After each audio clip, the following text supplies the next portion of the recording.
Magandang araw po sa inyo at sa mga loyal kabarangay na nakikinig ngayon. Itago niyo na lamang po ako sa pangalang Berlin. 39 years old at kasalukuyang nakatira sa Mekawayan, Bulacan. Marami nagsasabi na kapag mahal mo ang isang tao ay nakahanda kang patawarin siya kung magkamali siya. Nakahanda kang tanggapin ang pagkakamali niya kahit na gaano pa yon kalaki at kasakit. Dahil nga mahal mo at iniingatan mo ang relasyon na matagal nyo nang binuo.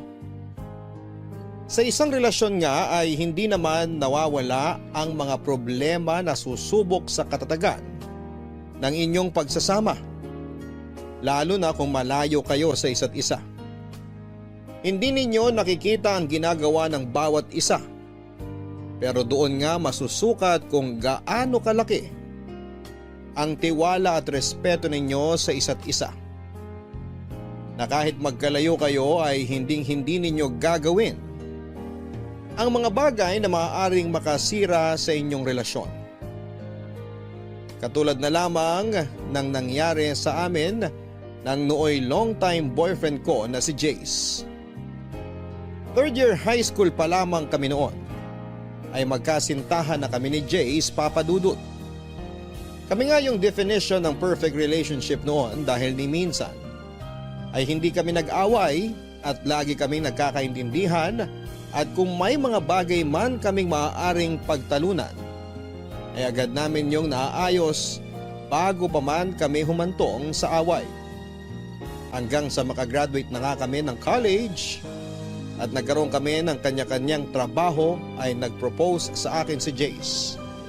Agad ko namang tinanggap dahil alam ko sa sarili ko na siya na ang gusto kong makasama habang buhay. Sa opisina nagtatrabaho noon si Jace habang ako ay isang crew sa isang sikat na fast food restaurant.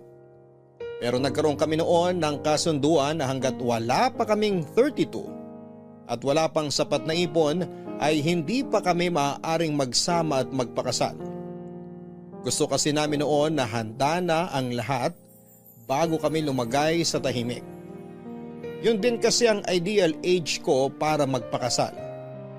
Wala namang naging problema noon sa plano naming pagpapakasal dahil parehong pamilya namin ay boto sa bawat isa sa amin. Pero kinakailangan mag-abroad noon ni Jace dahil sa matinding pangangailangan ng pamilya niya. Lalo pa at na-stroke ang tatay niya na siyang nagtatrabaho para sa kanila. 3 rin ang kapatid niyang nag-aaral noon na kailangan niyang tustusan. Kahit na may pag-aalangan sa akin ay pumayag naman ako dahil para naman sa pamilya niya ang gagawin niya. Nagkasundo na lamang kami noon na kapag nakabalik siya ng Pilipinas ay magpapakasal na kami kahit sa West lang. Umayag naman ako at sinabi kong mag-iipon din ako para sa kasal namin at ganon din siya. Kailangan lang muna naming tiisin na magkalayo kami at magtiwala sa isa't isa. Malaki naman ang tiwala ko sa kanya dahil sa tagal naming magkasintahan noon ay hindi siya gumawa ng bagay na maaari naming ikasira. At ganon din ako dahil nga sa sobra naming mahal at nirerespeto ang bawat isa. Pero inaamin ko na hindi talaga naging madali para sa akin ang malayo kay Jace.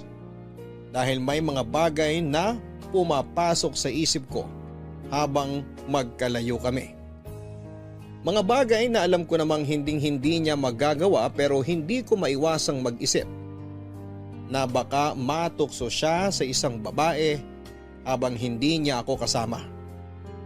Lalaki siya at may pangangailangan at naisip kong baka sa iba niya hanapin ang mga yon. May tiwala naman ako sa kanya pero hindi ko kontrolado ang mga pumapasok sa isip ko.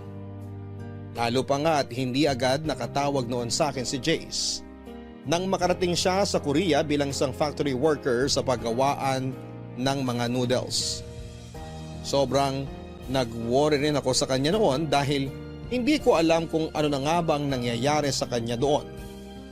Iniisip kong mabait ba ang mga amo niya o kaya naman ay nakakakain ba siya ng maayos. Halos 2 linggo nga bago siya nakatawag noon at tila nabunutan ako ng tinik sa dibdib nang marinig ko na ang boses niya.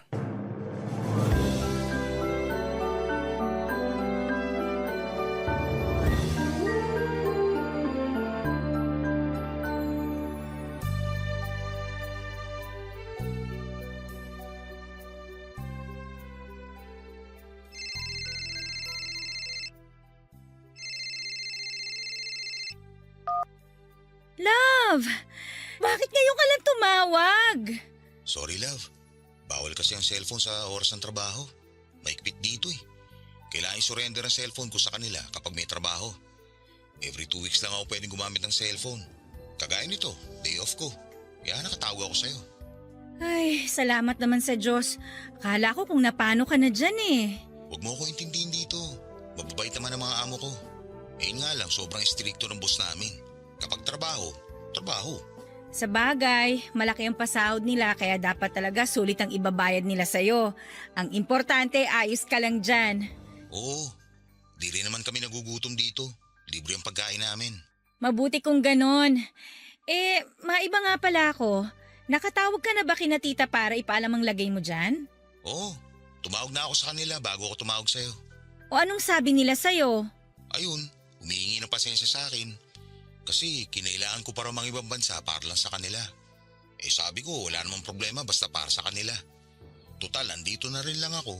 Panahon na para makabawi man lang ako sa kanila. Tama. Basta pagbutihan mo lang ang trabaho mo dyan.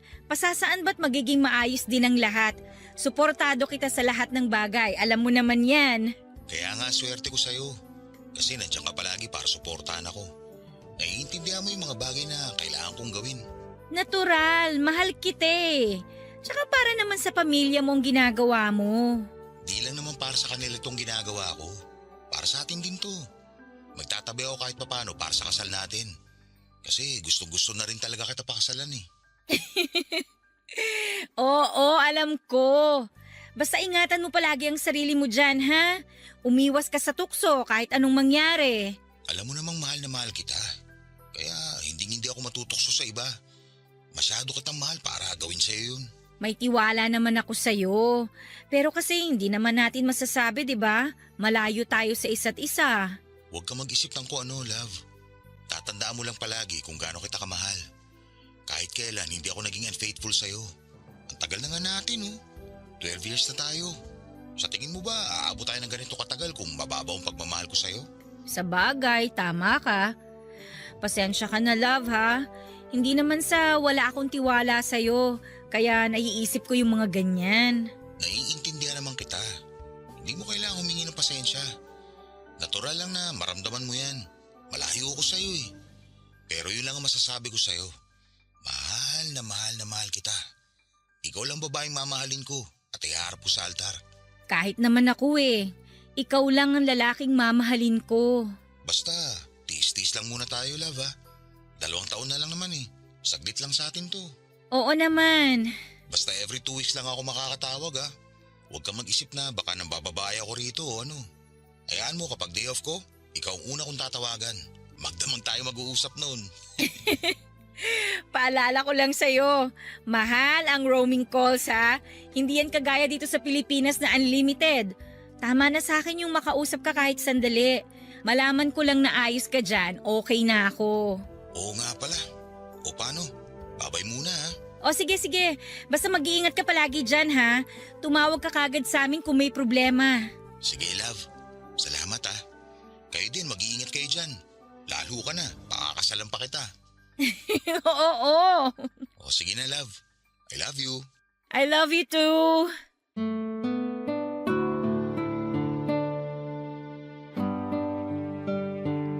Papadudot kahit papaano ay gumaan ang loob ko nang makausap ko si Jace. Nabawasan din ang pag-aalala ko sa kanya dahil sinabi niyang ayos lang siya doon. Yun lang naman ang tanging mahalaga sa akin, Papadudot. Ang malamang nasa maayos siyang kalagayan. Sinabi ko nga rin sa sarili ko noon na hindi na ako mag-iisip ng hindi maganda tungkol sa kanya. dahil na-realize ko na maling mag-isip ako ng ganon sa lalaking kahit kailan ay hindi nagsinungaling at naglihim sa akin. Sa 12 years na relasyon namin ay wala siyang ginawa na makakasira sa relasyon namin. Sa 12 years din na yon ay hindi kailanman nabawasan ang pagmamahal namin sa isa't isa. Kaya nga nasabi ko na napaka-perfect ng relationship namin, na kasal na lang talaga ang kulang. Pero kagaya nga ng plano ay gusto naming paghandaang mabuti ang lahat bago kami lumagay sa tahimik, Papa Dudut. Lumipas nga ang mahigit 1 taon, Papa Dudut, na sanay na ako na kada 2 linggo lang kaming nakakapag-usap ni Jace. Mas nagpursigi ako noon sa trabaho hanggang sa ma-promote ako bilang branch manager sa sikat na fast food restaurant na pinagtatrabahuhan ko. At kapag nakakapag-usap nga kami ay pareho naming kinikwento sa isa't isa ang mga nangyari sa amin sa loob ng 2 linggo. Para kahit papaano ay updated kami sa buhay ng bawat isa. Na wala kaming nakakaligtaang araw kahit na madalang kaming magkausap. Kapwa na rin kami na may ipon noon, kaya naman excited na ako dahil 3 buwan na lamang ay makakauwi na siya ng Pilipinas. Nagkasundo na rin kami na aayusin ko na ang mga dapat ayusin para sa kasal namin. Mula sa invitation sa simbahan at sa pagpili na rin ang isusuot namin. Dahil yun nga ang balak namin na kapag nakauwi siya ay magpapatahi na agad kami ng isusuot sa kasal at magpapakasal. Hanggang sa isang beses ay bigla na lamang nag-iba ang pakikitungo sa akin ni Jace. Ang sabi niya sa akin ay pagod lamang siya dahil panay ang overtime niya sa trabaho at iniintindi ko yon. Pero may kung anong nagbubulong sa akin na hindi yon ang dahilan. At ayaw ko mang isipin ay may nagsasabi sa akin na may tinatago ang fiancé ko na si Jace, Papa Dudut.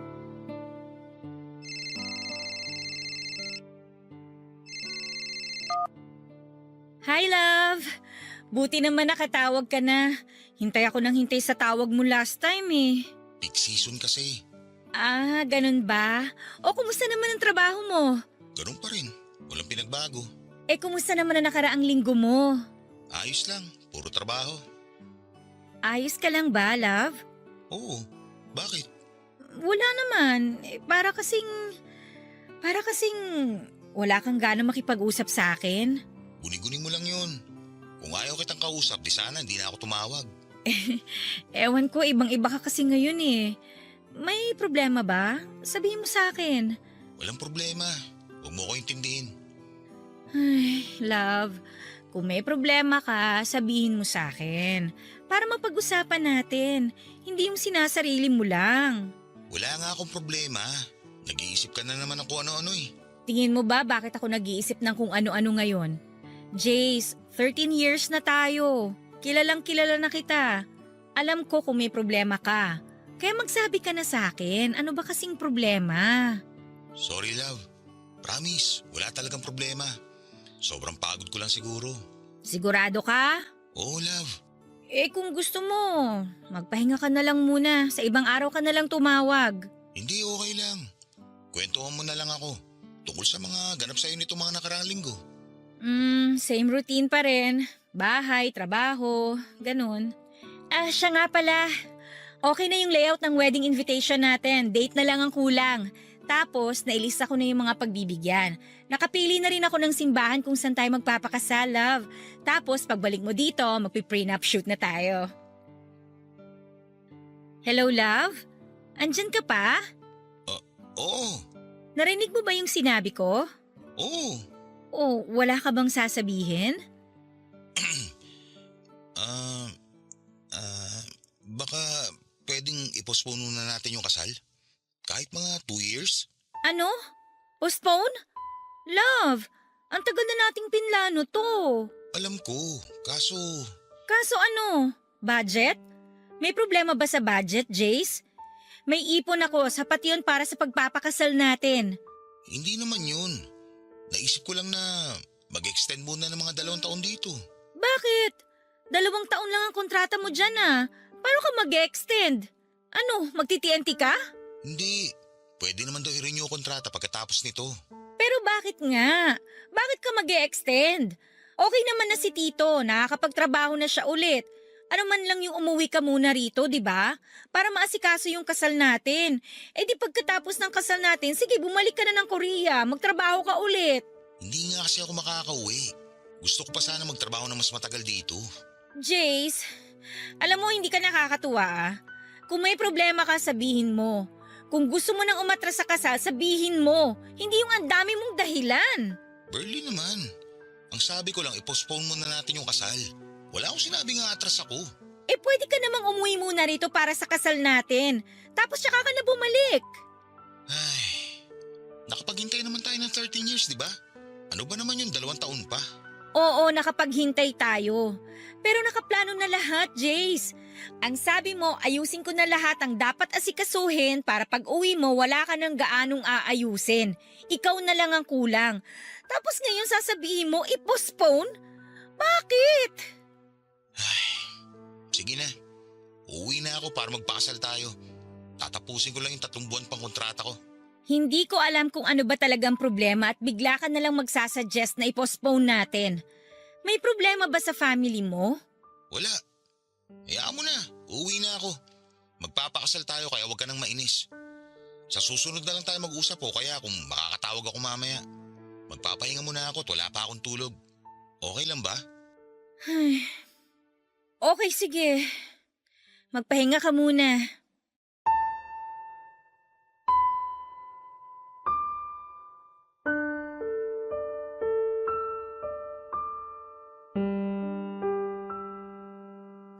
Papadudot sa kabilangan ng pagtataka ko sa naging reaksyon ni Jace ay isinawalang bahala ko na lamang yon kahit na may nararamdaman akong hindi maganda.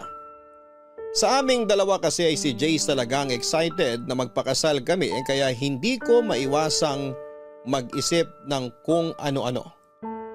Pero pinigil ko ang sarili ko at iniisip na baka nga pagod lang talaga ito sa trabaho at hindi makapag-isip ng maayos.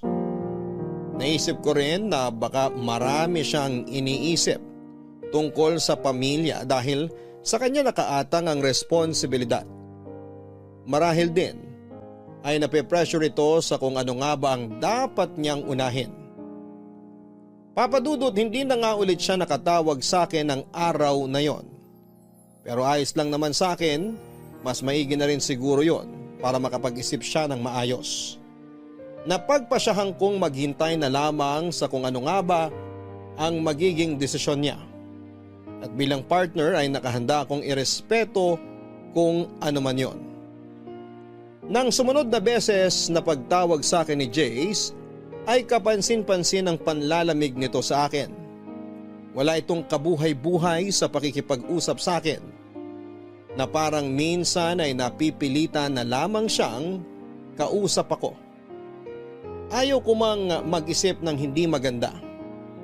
Pero sa kinikilos ni Jace ay hindi ko mapigilan ang sarili ko. Halos lahat na yata ng pangit na senaryo ay naisip ko na baka may ibang babae siya kaya gano'n na lamang ang panlalamig niya sa akin. Hindi na siya malambing kagaya ng dati at palaging malayo ang sagot sa tuwing may itinatanong ako sa kanya, Papadudot. Papadudot, nagpatuloy ang cold treatment sa akin ni Jace hanggang sa dumating na sa point na halos hindi na siya tumatawag. Halos hindi ko na nga alam kung ano ang iisipin ko ng mga panahong yon. Nagsimula na ako mag-alala at makaramdam ng kaba dahil wala talaga siyang paramdam. Baka mapahamak na siya o ano, kaya naman hindi na ako nagdalawang isip na lumapit sa pamilya niya at itanong kung tumatawag ba sa kanila si Jace. Ang sabi nila ay hindi naman daw ito tumatawag at malamang ay busy lamang sa trabaho. Nagtaka naman ako dahil parang hindi sila nagwo-worry kay Jace. Pero pinili ko na lamang na huwag nang magsalita. Sumang-ayon na lamang ako sa sinabi nila. Pero may parte sa puso ko na ayaw maniwalang Hindi tumatawag sa kanila si Jace dahil busy ito. Kilala ko si Jace at hindi nito matitiis ang kahit na ano, lalo na kung tungkol sa pamilya nito. Naisip kong may mali sa nangyayari at kailangan ko yung alamin. Kaya nga sinubukan kong kontakin ang mga kaibigan ni Jace na nakilala nito sa trabaho. Halos lahat ng nakausap ko ay iba-iba ang sinasabi. Ang isa ay sinabing busy lang si Jace, samantalang ang isa naman ay sinabing wala naman daw silang gaanong ginagawa dahil tapos na ang peak season. Kaya mas lalong lumakas ang kutob ko na may tinatago siya sa akin hanggang sa nakausap ko ang isa pa sa katrabaho niya na si Carlo. At hindi ko halos matanggap ang mga ipinagtapat niya sa akin, Papa Dudut.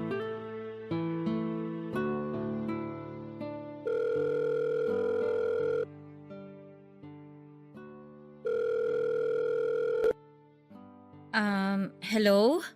Hello, Ren. Salamat pala ha, kasi pumayag ka makipag-usap sa akin ngayon. Walang problema. So, ano nga yung gusto mong pag-usapan ulit natin? Alam mo namang matagal ko ng boyfriend si Jace, di ba? Oo, ikakasal na nga raw kayo pag uwi niya. Oo, sana. Kaya lang, ang laki kasi ng ipinagbago niya eh. Parang nanlalamig na siya sa akin. Baka naman marami lang iniisip si Jace. Kilala ko siya kapag may problema yon o may iniisip. Nagsasabi siya sa akin. Pero ngayon, parang may tinatago siya sa akin eh. Hindi na ako makapag-focus sa trabaho ko kasi iniisip ko siya. Kung ano na bang nangyayari sa kanya, wala na rin akong maayos na tulog kakaisip kung ano ba talagang pinagkakaabalahan niya. Ano kasi, wala ako sa posisyon para sabihin sa'yo to. Na alin? May alam ka ba? Ang mabuti pa siguro, si Jace na lang ang kausapin mo. Paano ko nga siya tatanungin? Isang buwan na siyang hindi nagpaparamdam sa akin. Malilintikan kasi ako eh. Bakit? Pinagbantaan ka ba ni Jace? Hindi, pero iisipin nun na ako ang nagsabi sa'yo. Pangako, hindi ko sasabihin sa kanya. Kaya kung may alam ka, please, sabihin mo naman sa akin. Ay, kung ano man ang marinig mo sa akin, lagi mong isipin na mahal ka ni Jace. Kahit kailan, hindi nabawasan ang pagmamahal niya sa'yo. Ikaw lang ang nag-iisang babaeng minahal ni Jace. Pwede bang diretsahin mo na ako? Ano ba talagang problema? Ang totoo kasi niyan, may nabuntis si Jace dito. Ano? Nabuntis? Sino? Kasamahan namin dito sa factory. Oy, hindi magandang biro yan ha? Sana nga, nagbibiro lang ako. Paano nangyari yun? Babae ba siya ni Jace? Hindi, Berlin. Hindi. Alam ng Diyos kung gaano ka kamahal ni Jace. Yung nangyari, hindi sinasadya. Paano hindi sinasadya? Nagkayayaan kasi magkainuman pagkatapos ng holiday. Lahat kami magkakatrabaho.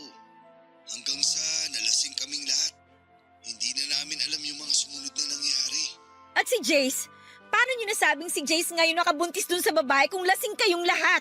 Sila kasi yung magkasama sa kwarto nung magising kami kinaumagahan. Pero maniwala ka o sa hindi, sising-sisi si Jace sa nangyari. Mahal na mahal ka niya. Mahal? Kung talagang mahal niya ako, sana umiwas siya sa mga bagay na makakasira sa amin. 13 years na kami. Saka pa siya nagloko. Hindi ka niya niloko, Berlin. Hindi sinasadyang nagkamali lang siya. Hindi sinadya o sinadya. Nagkamali siya. Dinungisan niya yung relasyon na napakatagal na naming iningatan. Maniwala ka. Mahal na mahal ka ni Jace. Hindi lang niya alam kung paano sasabihin sa'yo yung totoo. Nagigilty siya ng sobra sa nagawa niya. Ang dami niyang pagkakataon para sabihin sa akin. Kasi nga, hindi niya alam kung paano sasabihin. Pero please lang, Berlin. Wag na wag mong sasabihin na ako ang nagsabi sa'yo, ha? Labas ka rito. Salamat kasi sinabi mo sa akin yung totoo. Huwag kang mag-alala. Hindi to malalaman ni Jace. Ay, salamat. Pero sana maayos yun ni Jace to. Hindi ko alam. Pero susubukan ko. Yung babaeng nabuntis niya, naghahabol ba? Hindi, may asawa sa Pilipinas yun. Natatakot nga at baka malaman ng asawa niya. Ang hinihiling lang niya kay Jace, sustento at suporta sa pagbubuntis niya. O sige, salamat. Pasensya ka na rin sa abala ha.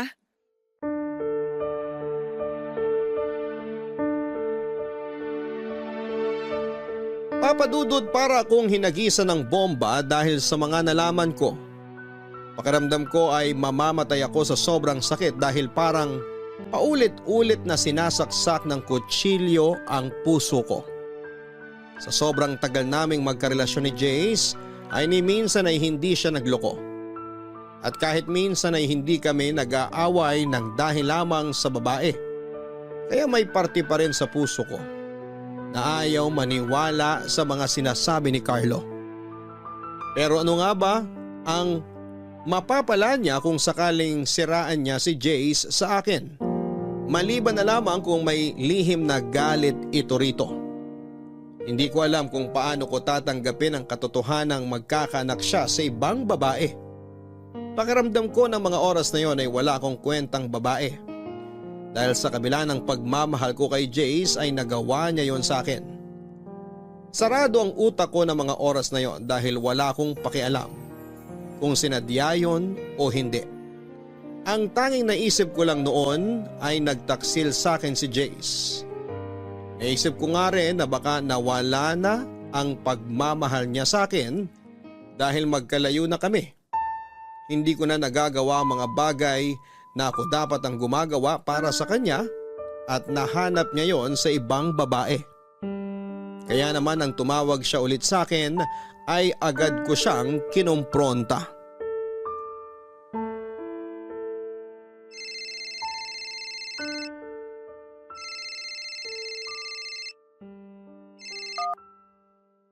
Hello? Napatawag ka? Hi love, pasensya na kung ngayon lang ako nakatawag ulit. Sobrang dami lang talagang ginagawa sa factory. Lagi pa ako nag-overtime. Ayos lang. Galit ka ba sa akin? Hindi. May dapat ba akong ikagalit? Oo, kasi matagal akong di nakatawag sa'yo. Alam ko naman na busy ka. Sorry talaga love. Namiss kita ng sobra. Kamusta ka na? Ayos lang, buhay pa. Bakit parang galit ka sa akin? Sorry talaga love kung ngayon lang ako nakatawag. Sorry din kung lagi akong lutang pag magkausap tayo. Sobrang dami ko lang talagang iniisip. Kung ano man yung iniisip mo, wala akong pakialam. Love naman. Sorry na.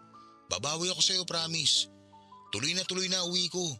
Mapapakasalan na kita. Uuwi ka? E paano yung nabuntis mo dyan? Saan mo naman ako yung kalokohang yan? Alam mo loyal ako sa'yo. Kung magloloko ako, di sana noon ko pa ginawa. Alam mo naman kung gaano kita kamahal. Hindi ko alam kung anong klaseng pagmamahal yung sinasabi mo. Teka nga, sino nagchismis sa'yo niyan? Alam mong hindi kita kaya ipagpalit sa iba. Mahal na mahal kita, Berlin. Pwede ba, Jace? Huwag na tayong maglokohan. May nagsumbong na sa akin eh. Kaya huwag ka nang magsinungaling. Magsabi ka na lang ng totoo kaysa paikot-ikot lang tayo dito. Hindi ako tanga. Alam mo yan. Okay, magsasabi na ako. Pero please, huwag mo isiping niloloko kita. Na may iba akong babae. Nag-iisa ka lang na babaeng mamahalin ko at iharap sa altar. Sobrang mahal na mahal kita. Tayo kung mawala ka sa akin. Nakagawa ka na ng bagay na ikasisira natin, Jace. Painggan mo muna ako, love. Hindi ko sinasadya yung nangyari. Isinusumpa akong nangyari yun. Sising-sisi ako at galit na galit sa sarili ko dahil hindi ko alam kung ano pang mukhang iharap ko sa'yo pagkatapos na nangyari. Pero ngayon, umaasa ako na sana mapatawad mo ako. Promise, hindi ko sinasadya. Hindi ko gusto yung nangyari. Pare-pareho kaming lasing nun at hindi ko na alam ang ginagawa ko. Hindi alam ang ginagawa? Kahit lasing ka, alam mo pa rin ang nangyayari sa paligid mo. Hindi totoo yung lasing ka kaya hindi mo alam ang ginagawa mo. Palusot lang yan ng mga taong manloloko. Hindi kita niloko, Berlin. Hindi ko ginusto yung nangyari. Sana hindi ka na lang nakipag-inuman para hindi ka umabot sa ganun, di ba? Hindi ka naman pala inom eh. Bakit sumama ka sa kanila? Kasi nakikisama ako sa kanila. Nasobrahan ka naman yata sa pakikisama, Jace. Hindi ko naman alam na aabot sa ganun. Ang alam ko, simpleng inuman lang yun. Alam mo bang ang daming namamatay sa maling akala? Gusto mong dumagdag? Alam mo, Berlin, walang patutunguhan tong usapan natin. Paulit-ulit lang eh. Hindi rin tayo nagkakaintindihan. Sinabi ko na nga hindi ko ginusto yung nangyari. Oh, ngayon ikaw pa ang galit? Ang galing mo naman. Ako na nga itong niloko. Ako pa yung kailangan mag-adjust sa katangahan at kakatihang ginawa mo. Pinaliwanag ko na sa'yo kung ano ba talaga nangyari. Pero parang hindi mo naman naiintindihan. O talaga? Ako pa talaga yung hindi makaintindi. Eh kung ikaw kaya ang nasa posisyon ko, ano kayang mararamdaman mo, ha? O ano? Bakit hindi ka makasagot?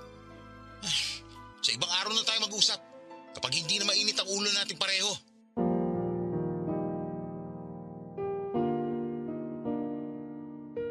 Papadudot, minabuti na nga lang namin na huwag na munang mag-usap dahil pareho pang mainit ang mga ulo namin. At baka kung saan pa kami humantong. Hindi ko alam noon kung paano tatanggapin lahat ng mga nalaman ko, lalo na kay Jace na mismo nang galing ang mga salitang hindi ko nais marinig o mas tamang sabihin na kinakatakutan kong marinig. Hindi ko alam kung paano at bakit kami humantong. Sa ganon na kung kailan marami na kaming pangarap at plano sa buhay ay saka pa kami susubukin ng matinding problema na hindi ko alam kung kaya ba naming solusyonan. Halos mamatay na nga ako sa sobrang sakit, Papa Dudut. Itinatanong ko sa sarili ko kung saan ako nagkamali o saan ako nagkulang dahil tila napakabigat naman yata ng problemang ibinato sa akin ng Diyos. Problemang parang hindi ko kayang pasanin at lutasin.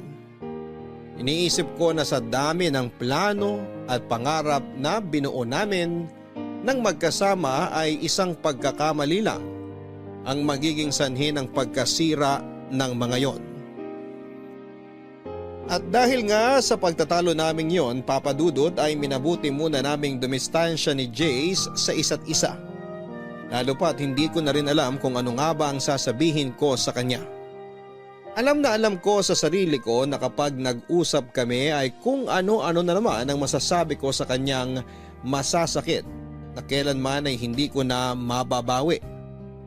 Oo nga, at galit ako sa kanya, pero naroon pa rin ang respeto ko sa kanya bilang tao. Naisip ko lang na isang pagkakamali lang yung nagawa niya. Pero hindi ko makuha sa sarili ko na tanggapin yon, gayong alam kong hindi naman talaga niya sinasadya. Marahil ay napakasakit lang sa akin dahil kung kailan may plano na kaming magpakasal, ay saka pa yon nangyari. Na tila ba gustong hadlangan ng tadhana ang pagsasama namin. Sobrang litong-lito ako nung mga panahong yon. Hindi ko alam kung ano ang dapat kong gawin para maayos ang relasyon namin na hindi naman ako ang sumira. Pero sa kabila nga ng mga nalaman ko ay sinolo ko yon. Walang nakalam kahit sino sa pamilya ko o sa mga taong nakakakilala sa amin dahil ayaw kong masira ang imahe ni Jace sa kanila. Kahit papaano ay gusto kong itago ang kahihiyan dahil naisip ko na ang kahihiyan ni Jace ay kahihiyan ko na rin. Malaking insulto din yon sa akin kung sakali dahil sa tinagal-tagal nga naming magkasintahan ni Jace ay ni minsan ay hindi siya gumawa ng bagay na ikakasira namin. Simpleng inuman lang pala ang magiging mitya ng bombang sisira sa amin. At may mga bagay na hindi talaga maiiwasan kagaya na lamang ng muling pag-uusap namin ni Jace.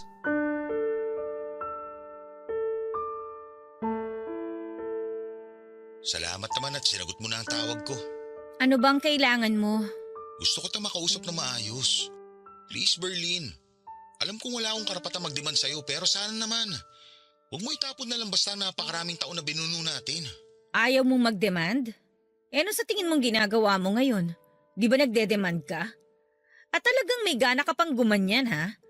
Kung tutuusin, ikaw ang punot dulo ng lamat na to sa relasyon natin. Alam ko at pinagsisisihan ko yun. Kaya sana naman pakinggan mo ako. Hindi ko alam, Jace. Pakiramdam ko nanliliit ako sa nangyayaring to sa atin. Hindi ko alam kung paano ko titimbangin yung sitwasyon. Dahil sinadya mo man yun o hindi, nagkamali ka pa rin. At hindi lang simpleng pagkakamali ha. May batang involved dito, Jace. Alam kong napakalaki ng pagkakamali ko, Berlin. Pero sana naman tanggapin mo pa ako. Hindi ko talaga ginusto yung nangyari. Hindi ko na talaga alam yung nangyayari sa paligid ko ng mga oras na yun. Berlin, alam mo kung gaano kita kamahal. Yung sakit na nararamdaman mo ngayon, alam ko na ako ang dahilan yan. Kaya para ako mababaliw kasi hindi ko intensyon na saktan ka. Kung pwede ko lang alisin yan, ginawa ko na. Wala kang idea kung gaano kasakit ang nararamdaman ko ngayon. Jay, sobrang tagal na nating magkarelasyon. Wala tayong naging problema. Kung kailan ikakasal na tayo, tsaka pa nangyari to? Ano bang gusto mong maramdaman ko? Love, pagsubok lang to na kailangan natin lampasan. Sabi mo nga sa maraming taon na relasyon natin, wala tayong naging problema. Ito na yun. Sinusubok na tayo kung hanggang saan tayo magiging matatag. Ngayon pa ba tayo susuko? Hayaan ba natin na hanggang dito na lang tayo? Hindi ko alam, Jace. Hindi ko alam kung saan ako lulugar. Hindi mo kailangang isipin yan. Alam mo, ikaw lang nag-iisang babae minamahal ko. Mas importante ka sa akin. Eh paano yung anak mo? Hindi ako magiging masaya kung alam ko may batang magsasuffer dahil lang sa pagkakamaling yon. Hindi ko naman pababayaan yung bata kung yun ang iniisip mo. So suportahan kong bata. Pero hanggang dun lang yun. Hindi mo rin masasabi, Jace. Anak mo yun eh. Dugot laman mo. Kapag nasilayan mo yung batang yon, sigurado ako mag-iiba ang mararamdaman mo para sa bata. Magtiwala ka sa akin, Berlin. Hanggang suporta lang ang maibibigay ko sa bata. Ayoko, Jace. Hindi ko maaatim na agawan ng ama ang isang walang kamuwang-muwang na bata. Kung tutuusin, hindi naman niya ginustong mabuo. Bunga lang siya ng isang gabing pagkakamali. Naawa ako sa bata, Jace. Eh anong magagawa ko? Oo, anak ko yun. Pero mas importante ka sa akin. Hindi naman ako papayag na mawala ka sa akin. Hindi ko naman tatalikuran ng bata eh. Ibibigay ko lahat ng pangangailangan niya. Pero yun lang yun. Naisip ko lang kasi, Koko yung nasa kalagayan ng babae. Parang ang hirap. Yung anak ko walang kikilalaning ama. Love, wag mo munang isipin ng ibang tao, please. Isipin mo muna tayo. Ang relasyon natin. Kung paano natin naayusin. Mahal na mahal kita. At kung kailangan na lumod at magmakaawa ako sa harapan mo, gagawin ko. Lahat gagawin ko para mapatawad mo ako. Huwag mo lang akong iwan. Ang hirap kasi eh. Hindi ko alam kung anong sasabihin ko sa'yo. Hindi ko alam kung ano ba yung tamang desisyon na dapat kong gawin. Basta tuloy yung plano natin. Magpapakasal tayo. Walang magbabago. Ewan ko. Ang kasal sana natin ang pinakamasayang araw sa buhay ko. Pero paano ako magiging masaya sa sitwasyon natin ngayon? Ayoko magpakasaya knowing na may batang magsasuffer in the end. So ano? Ganun na lang? Maghihiwalay tayo? Iiwan mo ako? Ang sinasabi ko lang, palipasin muna natin ang unos. Ituloy natin yung gusto mo na i-postpone muna yung kasal. Kailangan ko rin ng panahon para makapag-isip ng mabuti. At saka ikaw, ayusin mo muna yung dapat mong ayusin. Pero paano pa ako makakasigurado na hindi mo ako iiwan? Huwag mo na akong intindihin mo, okay? Unahin mo ang mas importanteng bagay. Unahin mo yung anak mo. Kawawa yung bata, Jace. Ikaw ang pinaka-importante sa akin. Alam mo yan. Magkakaanak ka na, Jace. Magiging tatay ka na. Magpakalalaki ka naman. Panindigan mo ang responsibilidad mo dun sa bata. Love naman. Paikot-ikot na naman tayo eh. Hindi ko nga pababayaan ng bata. Jace, hindi lang sustento ang kailangan ng bata. Kailangan din niya ng kalinga at pagmamahal ng isang ama. Anong gusto mo gawin ko? Iwan kita. Tapos magpakatatay sa batang hindi ko naman ginusto mabuo. Magdahan-dahan ka sa pananalita mo, Jace, ha? Mas lalong hindi hiniling nung bata na mabuo siya. Kasi kung may choice lang siya na pumili na magiging magulang, for sure, hindi ka pipiliin ng bata dahil alam niyang hindi mo siya tanggap. Oo, hindi ko siya tanggap. Pero pananagutan ko siya. Berlin, please. Bigyan mo pa ako ng isang chance na itama lahat to. Pero wag na wag mong hihingin sa akin na maghiwalay tayo. Kasi hindi ko kaya yun. Bigyan mo ako ng panahon na mag-isip. Habang inaayos mo mga dapat ayusin, i-postpone muna natin ang kasal. Okay, sige. Kung yan ang gusto mo.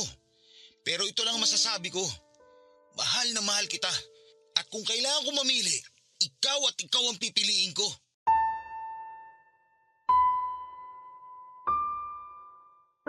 Papadudot nang sabihin sa akin yun ni Jace, ay hindi ko makapa sa puso ko ang saya. Dahil pakiramdam ko ay makasarili ang desisyon niyang yon, Papadudot. Alam kong mahal niya ako pero mas matimbang ang dugot laman. Naisip ko rin na kung ako ang nasa sitwasyon ng babaeng nabuntis niya, ay baka hindi ko kayanin ang pagpapalaki sa bata ng mag-isa. At mas lalong ayaw ko na lumaki ang magiging anak ko na walang kikilalaning ama. Papadudot, minabuti ko nga na huwag na munang makipag-usap kay Jace para makapag-isip kaming pareho. Pero kung ako ang tatanungin, ay kung hihingin man ang pagkakataon ay handa akong palayain siya alang-alang sa bata. Tinis ko nga noon na hindi makipag-usap sa kanya kahit pa tawag siya ng tawag. Tiniis kong huwag sagutin ang mga tawag niya dahil yon ang sa tingin kong tama. Naisip kong kapag hindi ako nagparamdam ay maiisip niya kung ano ang dapat niyang gawin. Pero sa totoo lang ay sobrang sakit sa akin ang mga nangyayari, lalo na ang isiping may kahati ako sa kanya. Halos 2 linggo nga na panay ang tawag niya sa akin na hindi ko naman sinasagot hanggang sa isang araw ay hindi na siya tumawag. Kaya naisip ko noon na marahil ay nakapag-desisyon na si Jace at pinili nito ang anak. Pero wala akong kamalay-malay na uuwi pala siya ng Pilipinas para personal akong makausap. Kailan ka pa dumating? Ngayon lang din. Dumiretso ka agad ako rito para makapag-usap tayo. Nagpahinga ka na muna sana bago ka pumunta rito. Hindi ko na kaya pagpaliban pa to, Berlin. Para na ako mababaliw. Hindi mo sinasagot ang mga tawag ko. Sinabi ko naman sa'yo na kailangan nating makapag-isip pareho. Paano tayo makakapag-isip kung lagi din naman tayong mag-uusap? Hindi naman solusyon ang pagdistansya sa isa't isa. Kaya nga tayo mag-uusap para mas madali nating maayos ang problema natin. Ang problema dapat tinaharap, hindi tinatalikuran. Paano natin tumaayos kung ayaw mo naman makipag-usap? Ang dali lang para sa'yo na sabihin. Kasi hindi naman sa'yo nangyari eh. Oo, hindi sa akin nangyari.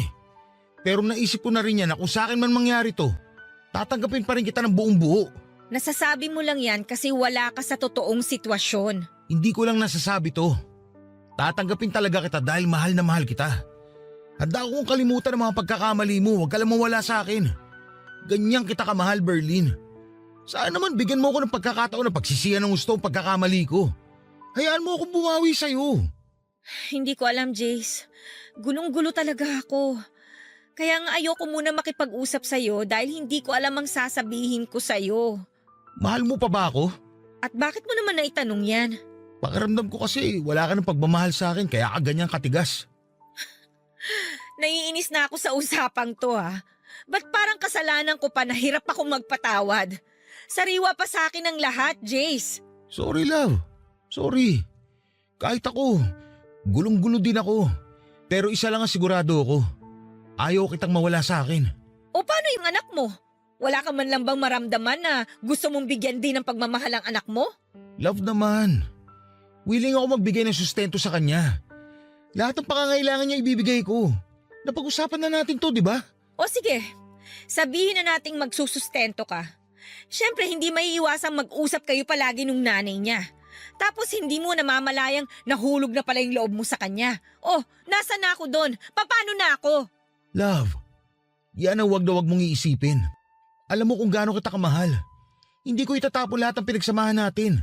Hindi ko itatapon yung pagmamahalan natin. Dahil lang sa bago ko palang nakikilala. Siguro mamahalin ko yung bata, pero hindi ang ibang babae. Bigyan mo muna ako ng space. Hindi na ako makahingi. Sabihin mo na madrama ako o maarte. Pero hindi ganun kadali sa akin na tanggapin yung sitwasyon. Na yung lalaking pakakasalan ko nakabuntis ng ibang babae. Kahit ito man lang muna, ibigay mo sa akin, please. Love naman. Tsaka sino nagpapasok nga pala sa'yo dito? Naabutan mo ba sina mama? Hindi ko sila inabutan. Pasensya na, pumasok na ako dito nang walang paalam. Bukas kasi yung gate eh. Mabuti na rin na hindi kayo nagkita ni na mama. At wala silang kaalam-alam sa nangyari. Hindi ko sinabi sa kanila kung anong problema nating dalawa at paniguradong magagalit yun sa'yo. Teka, wala ka bang balak sabihin sa kanila? Hindi ko alam. Pinagtatakpang kita hanggat maaari dahil ayoko magmukhang katawa-tawa sa maraming tao. Kasi parang ang iisipin nila nun, hindi ganun katibay yung pundasyon ng pagmamahalan natin kaya nangyaring lahat ng ito. Ang kahihiyan mo, kahihiyan ko rin. Sorry talaga. Hindi ko talaga ginusto mangyari sa atin to. Love, maayos pa naman natin to, di ba? Bigyan mo nga muna ako ng space para maisip ko kung ano ba talaga yung gusto kong mangyari sa relasyon natin, Jace.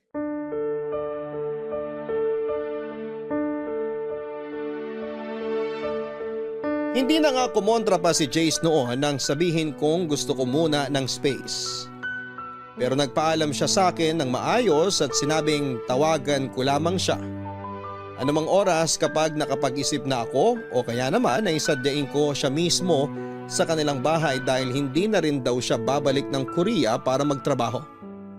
Maghahanap na lang daw siya ng ibang trabaho na malapit lang sa akin.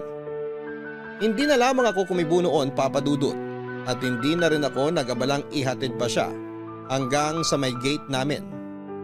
At 1 linggo nga nang makabalik si Jace sa Pilipinas, ay tinawagan ko lahat ng reservations na pinabuko at kinansel ang mga yon. Naging padalos-dalos ako sa desisyon ko at naisip kong huwag na lamang talaga magpakasal sa kanya.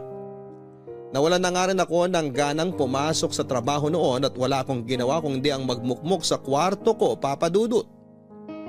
Nakakahalata na nga noon ang mga magulang ko pero pinili ko pa rin na magsinungaling sa kanila at pagtakpan si Jace. Hindi ko na nga maintindihan ang sarili ko ng mga oras na yon. Dahil hindi ko alam kung bakit pilit ko siyang pinagtatakpan, gayong mga magulang ko lang ang maaaring umintindi sa akin sa sitwasyong yon. At ang panusot ko na lamang sa kanila noon ay masama ang pakiramdam ko kaya hindi muna ako makakapasok. Pero sadyang walang lihim na hindi nabubunyag. Dahil nalaman din ng mga magulang ko ang problemang kinakaharap namin ni Jace, Papa Dudut. Papa Dudut, hindi ko alam kung paano at saan nalaman ng mga magulang ko ang tungkol sa sitwasyon namin ni Jace. Pero isang bagay lang ang alam ko. Yon ay napakatindi ng galit nila kay Jace pero sinabi naman nila sa akin na sakto umano na nandun sila sa bahay nila Jace para sana maghatid ng mga deliver na baboy ay may babae umano doon. Nakausap nila Jace at nalaman nila ang babaeng yon ay nabuntis ni Jace habang nasa Korea. Sinabi pa ng mga magulang ko na gustong-gusto nilang saktan at pagalitan si Jace. Pero mas pinili na lamang nilang umalis at huwag nang mag-iskandalo. Agad ko naman silang tinanong kung naroon pa ang babaeng kausap ng mga magulang ni Jace. At sinabi nilang nandun pa dahil pinag-uusapan umano ng mga ito ang tungkol sa bata. Papa Dudut, wala nga akong inaksayang panahon at umalis ako ng bahay nang walang ligo at toothbrush dahil sa pagmamadali kong puntahan si Jace. Pero nang makarating ako doon, ay hindi ko na inabutan ang mga magulang ni Jace dahil may pinuntahan ang mga ito. Ang tanging nadatnang ko na lamang sa sala ay si Jace at ang babaeng sigurado kong nabuntis ni Jace.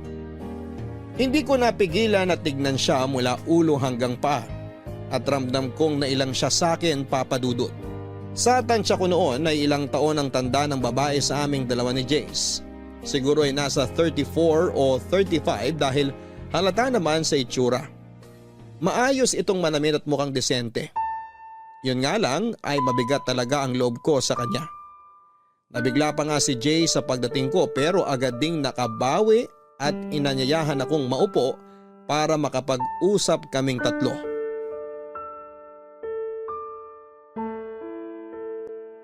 Love, halika, maupo ka muna. Mabuti at nandito ka para makapag-usap tayong tatlo na maayos. Siya ba yung nabuntis mo? Siya nga. Mukhang mas matanda sa atin ah. Dalaga ba siya? Sa totoo lang, may asawa siya, love. At kasal sila. Ano? Jace, ano ba tong pinasok mo? Love, makinig ka muna sa amin ni Thea. At anong sasabihin niyo sa akin? Ang laking gulo nito, Jace, kapag nakarating sa asawa niya tong ginawa ninyo. Kaya nga hayaan mo muna kami ipaliwanag sa'yo ang plano namin. Please love, pakinggan mo lang kami. Tapos, tsaka ka mag-decide. O sige, magsalita kayong dalawa. Mauna ka na muna, Teya. Sige. Nasabi na naman ni Jace na may asawa ako dito sa Pilipinas. Sa totoo lang, wala talaga akong balak na manggulo sa inyong dalawa. Hindi lang talaga namin inakala na ganito ang mangyayari. Kung bakit naman kasi, kababae mong tao at may asawa, nakikipag-inuman ka pa sa mga lalaki. Wala akong excuse pagdating dyan. Alam kong mali ako sa part na yon at sising-sisi talaga ako. Kaya humihingi ako ng kapatawaran kasi nagulo ko ang relasyon nyo. Hindi mo lang ginulo, nasira mo na rin. Love, please, patapusin mo muna siya. Wala kayong karapatan na mag-demand sa akin kung kailan ako mananahimik at kung kailan ako pwede magsalita. Magsasalita ako kung gusto ko. Mananahimik ako kung gusto ko. Hayaan mo na, Jace. Humihingi uli ako ng tawad sa'yo, Berlin. Alam kong di madali para sa'yo magpatawad. Ayos lang sa akin kahit habang buhay mo na akong di patawarin. Huwag mo lang sanang idamay ang bata sa galit mo sa amin ni Jace. Hindi ba sinabi sa'yo ni Jace ang sinabi ko tungkol sa bata? Sinabi niya sa akin kaya medyo nabawasan ang pag-aalala ko kung sakaling ipapaubaya ko ang bata sa inyong dalawa. Ipapaubaya? Anong ibig mong sabihin? Nagpunta ako rito para ipaalam kay Jace ang bala ko pagkaluwal sa bata. Kaya nga sinabi ko may asawa ko. Mapapatay ako ng asawa ko kapag nalaman niyang nabuntis ako ng ibang lalaki. Gusto ko lang sana na hanggat hindi ko pa naluluwal yung bata, suportahan ako ni Jace mula sa pagbubuntis hanggang sa tuluyan na akong manganak. At kung pwede, dito muna ako hanggat hindi pa ako nakakapanganak. Ano? Dito ka titira? Sa bahay ni Jace? Oo sana. Habang hindi pa ako nakakapanganak, di kasi ako pwedeng umuwi sa amin ng ganito. Wow! Anong akala mo sa akin? Tanga? Sa tingin mo maniniwala ako sa'yo? Napanood ko na sa mga palabas yan. Hindi ko inaasahang maniniwala ka sa akin. Kung gusto mo, dito ka na muna para mabantayin mo mga kilos namin ni Jace. Kahit dito na lang ako sa sala matulog, ayos lang sa akin. Hanggang sa makapanganak lang ako. At pumayag ka sa gusto niya, Jace? Actually, hindi lang naman ako, love. Pati sina mama at papa. Nag-decide kayong lahat ng hindi pinapaalam sa akin? Wala man lang humingi ng opinyon ko? Love, hindi. Biglaan lang din kasi. Hindi ko naman alam na darating si Teya eh. Eh di sana'y pinatawag mo muna ako, di ba? Kaya nga nag-uusap tayong tatlo ngayon, di ba? Eh para saan pa't nag-uusap tayo kung nakapag-decide na naman kayong lahat? Ano pang silbi ko dito? Love, please. Pumirmi ka muna, pwede? Inaayos nga natin ngayon ang dapat ayusin. Kaya please naman, maging mature tayo sa sitwasyon na to. So? Matured ka na niyan? Kasi nakapag-desisyon kang hindi hinihingi yung opinion ko? Ganun ba yon? Hindi. Kaya nga tayo nandito ngayon para solusyonan ang problemang to. Sinabi mo sa akin na ayusin ko to, di ba? Ito na nga. Inaayos ko na. Huwag na kayong magtalo. Hahanap na lang ako ng apartment na pwede kong tuluyan hanggang sa makapanganak ako. Pangit nga namang tingnan kung dito ako sisiksik. O tapos, si Jason magbabayad ng upa sa apartment mo. Oo, ganun na lang ang gagawin namin. Para hindi ka na rin nag-iisip ng kung ano-ano dyan. Kasalanan ko ba kung bakit ako nag-iisip ng kung anong-ano? Sige na, ihanap ko na lang siya ng apartment. Hindi na, Jace. Ako na lang. Sobrang abala na yung naidulot ko sa'yo at sa girlfriend mo. Ako na lang ang maghahanap ng tutuluyan ko. Basta wag mo lang kalimutan ng suporta sa bata hanggang sa masilang ko siya. May sinabi ba akong umalis ka? Walang aalis! Kung nakapag-decide na pala sila na dito ka muna tumira, edi go!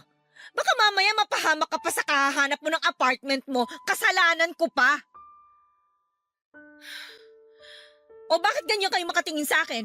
Hindi pa naman ako ganun kasama para hindi isipin ang kapakanan ng bata, no? Oo, galit ako sa inyong dalawa, pero labas doon ng bata. Sigurado ka ba? Oo, pero alamin mo kung saan ka lulugar. Huwag niyong abusuhin ang kabaitan ko. Maraming salamat, Berlin. Pangako, masilang ko lang tong bata. Ipapaubaya ko na siya sa inyong dalawa ni Jace at hindi niyo na ako makikita kahit kailan.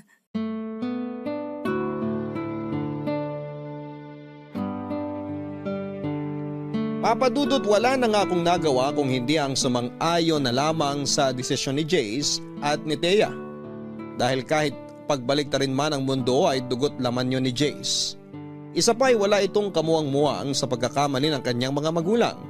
At hindi ako masamang tao para hindi isipin ang kapakanan ng sanggol na hindi pa naisisilang. Doon ko rin na-realize na hindi basta-basta ang samahan namin ni Jace para lamang masira ng ganon dahil lang sa isang pagkakamali. Na-realize ko rin ang mga sinabi niya na kung talagang mahal mo ang isang tao ay handa kang tanggapin itong muli kahit na ano pa ang naging pagkakamali nito. Basta bukal sa kalooban nito ang pagsisisi sa pagkakamaling nagawa niya. Papadudot na kahanda akong tanggapin ang bata sa oras na yon. Naisilang ito. Pero hindi ko alam sa sarili ko kung kaya ko ba siyang akuin na parang tunay kong anak. Ngunit susubukan ko. Marami man akong agam-agam sa kung ano ang magiging reaksyon ng mga taong nakapaligid sa amin. Kapag nalaman ang tungkol doon, lalo na ang mga magulang ko ay hindi ko na muna yon iisipin. Ang tanging nasa isipan ko na lamang ng mga oras na yon ay maayos na ang gulo at makapagsimula kaming muli ni Jace. Naging maayos naman ang pagtira ni Thea sa bahay ni na Jace. At totoo sa mga sinabi nito ay tanging masisilungan at suporta lamang ang gusto nito mula kay Jace hanggang sa ito ay makapanganak. Lumipas nga ang ilang buwan at tuluyang nagsinang si Thea ng isang sanggol na lalaki at pinaubaya ito sa aming dalawa ni Jace. Masakit man umano sa kanya na iwan ang sariling anak ay alam naman niyang hindi ito mapapabayaan dahil kasama nito ang tunay na ama. Tulad nga rin ang ipinangako niya sa amin ay hindi na siya muling magpapakita pa. Nang maayos nga namin ang tungkol sa custody ng bata ay nakiusap naman sa akin si Jace na kung maaari ay relasyon naman namin ang aming ayusin.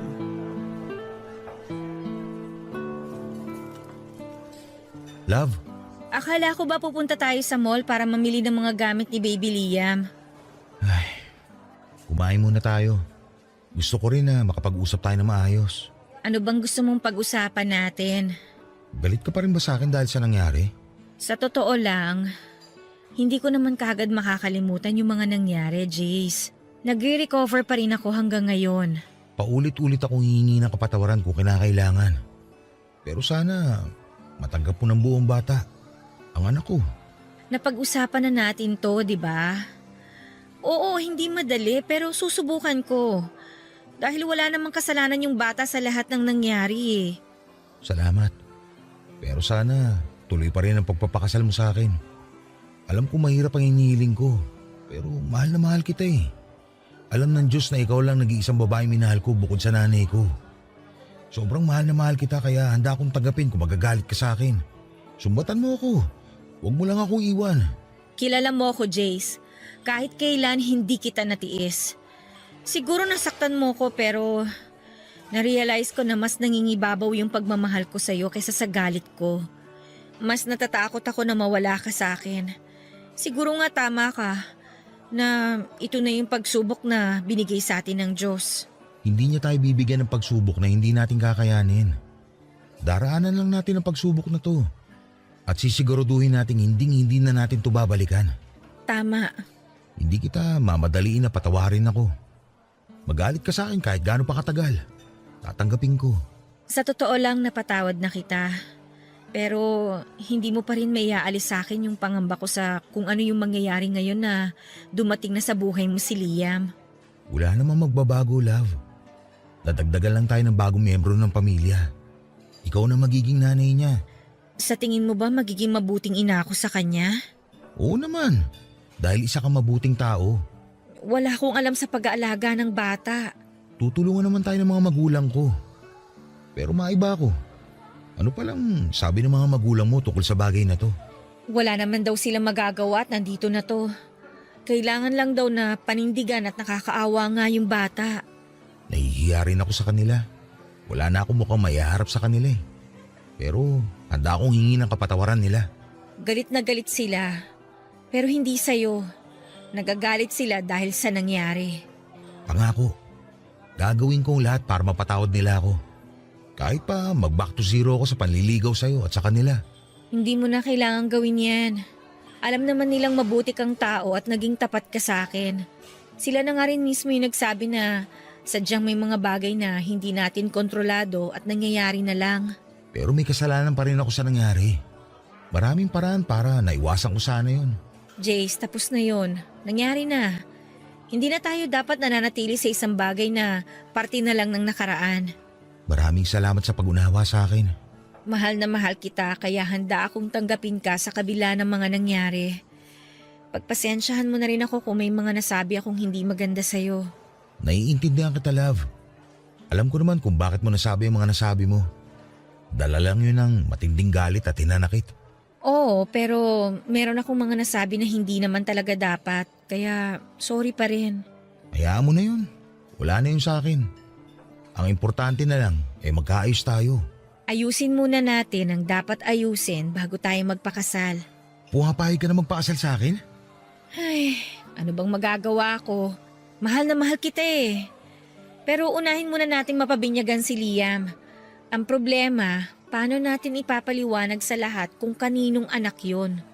Kawawa naman siya kung palalabasin nating inampun lang natin siya. Ayos lang ba sa'yo kung sabihin ko sa kanilang anak ko si Liam? Walang problema sa akin. Mas ayoko naman na itago mo siya. May karapatan siya dahil anak mo siya. Huwag mo kong intindihin kasi mahal na mahal kita. Handa ako sa lahat ng sasabihin nila at ng ibang mga tao. At kung talagang totoong tao sila at kaibigan sa atin, hindi nila tayo huhusgahan. Tama ka dyan. Pangako ko sa'yo, babawi ako. Wala kang dapat bawiin. Ang mabuti pang gawin natin, ibuhos natin lahat ng kalinga at pagmamahal kay Liam dahil ikaw lang ang magulang niya ngayon. Bakit sa tono mo? Parang ako lang ang magulang niya. Ikaw na ang nanay niya ngayon. Hindi naman kita pipiliting magpakananay sa kanya eh. Subukan mo lang. Hindi ako mangangako ha, pero susubukan ko.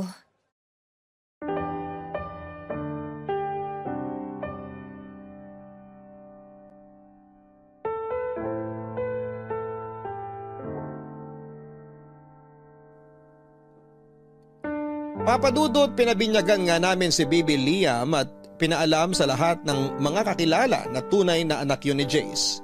At halos lahat sila ay bumilib sa ginawa ko. Napakabihira lang daw kasi ang kagaya ko na handang tanggapin ang bunga ng pagkakamali ng taong minamahal.